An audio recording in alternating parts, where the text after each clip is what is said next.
China. When one thinks of this magnificent country, one cannot help but envision the Wanli Changcheng, the Great Wall. It once stretched like a mighty dragon across 4,000 miles of China. Welcome, I am Li Bai, a poet of the Tang Dynasty, and I have returned to share with you reflections of my beloved China. Like this great wall, it winds like a road across timeless landscapes, but one can also find landscapes that are ever changing.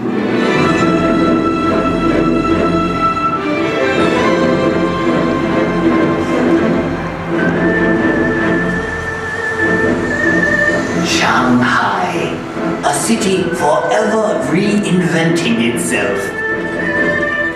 Vibrant, sophisticated, romantic.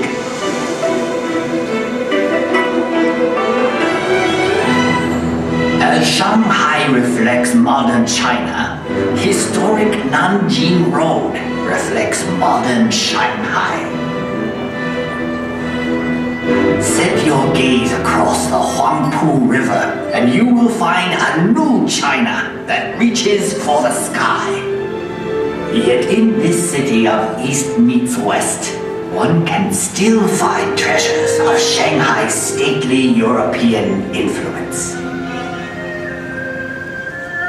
Even in the hectic pace of modern China, there is always time for Tai Chi, a tradition that has endured for centuries.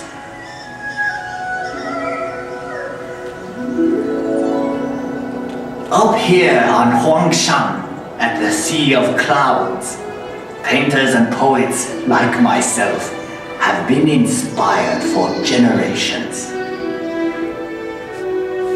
In China, we say, a poem in every painting, and a painting in every poem. We have had a long history. Much of it has been recorded in this fashion. However, it may be said that the history of the Chinese people is not written in ink, but with water. The mighty Yangtze River. A fellow poet once wrote, traveling against the currents of the Yangtze is more difficult than climbing to heaven. That may have been once true, but no longer.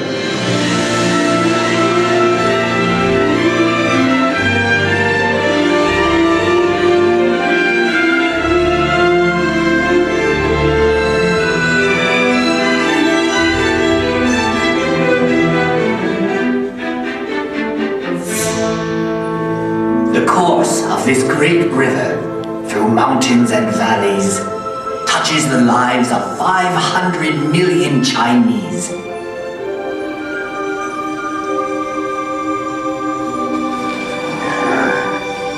There is no better example of China's harmony with water than Suzhou. This ancient city sits on the longest man-made waterway in the world. When Marco Polo traveled this way, he called Suzhou the Venice of the East. I suppose if I had traveled to Europe, they would now call Venice the Suzhou of the West. So vast is China that even within her borders are many exotic lands and contrasts. From the serenity of Heavenly Lake to the busy night market of Urumqi. Here one discovers that Xinjiang province is home to many ethnic peoples with their own unique customs and their own unique cuisines.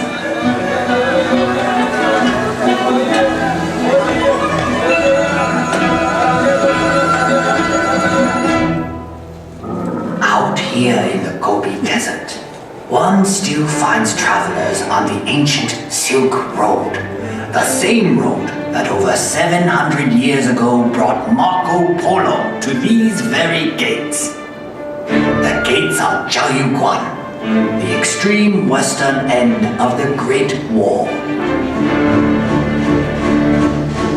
A visit to Inner Mongolia shows us a reflection of an earlier time.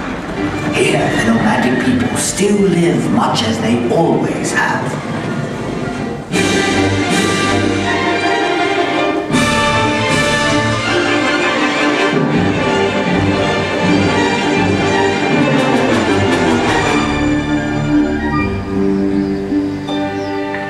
Far to the south is Yunnan Province, home to many of China's national minorities.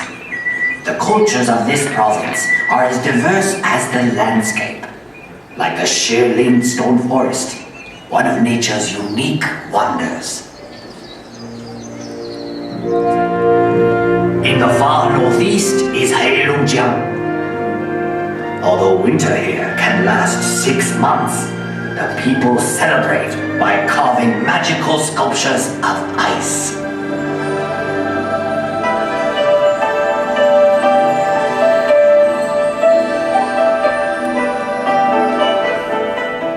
Macau. After 400 years, this exotic land of Portuguese charm is once more within China's borders.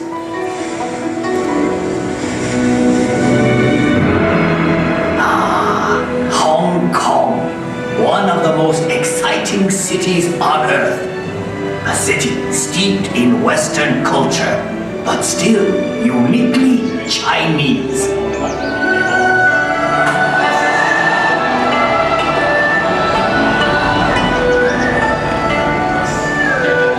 Even Hong Kong's buildings, thrusting ever skyward, reflect the city's vitality.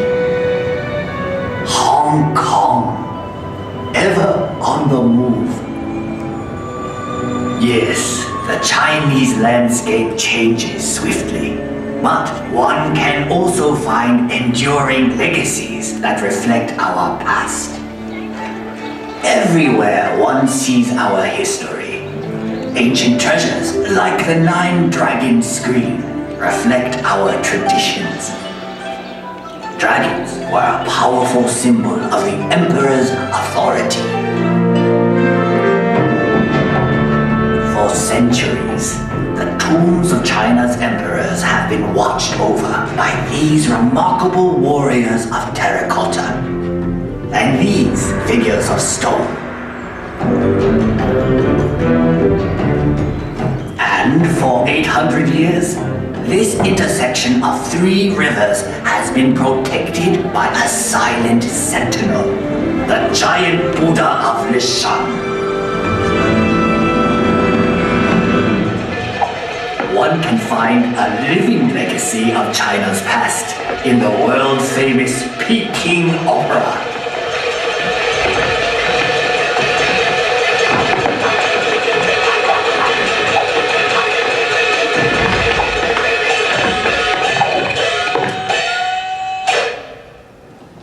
In the center of Beijing is perhaps China's greatest legacy, the Forbidden City. Imagine courtyards that could hold 100,000 members of the imperial court.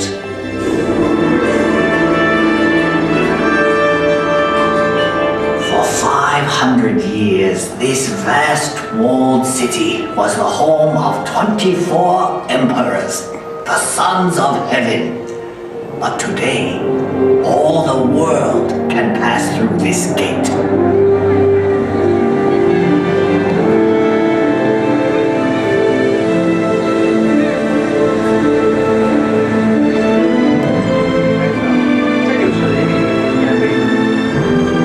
Tiananmen Square. To stand here is to stand at the heart of China.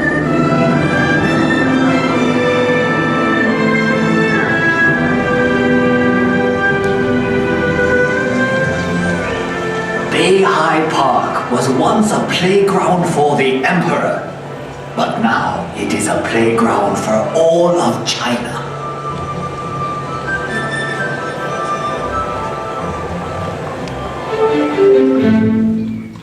I have brought you to a place of unique beauty called Reed Flute Cave. The same forces that shape these pillars of stone have done a more remarkable job directly above us.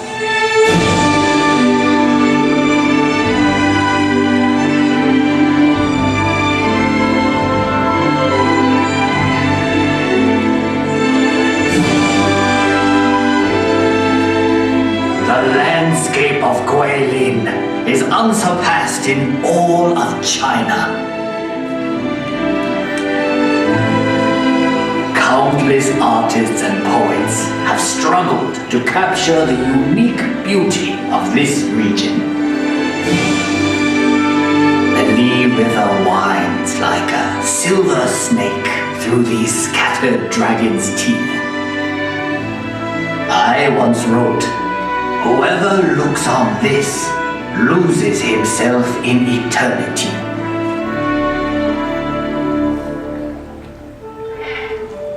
We have seen many reflections of China, but the true face of China can be found in our people.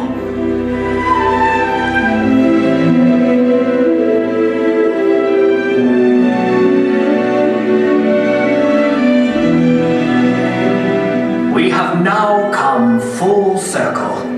Sadly, that means this is where we must part. But I hope you will return to China someday. I'll wave of the hand now, and I am gone. Lowering my head, I dream that I am home. Until we meet again, 再见.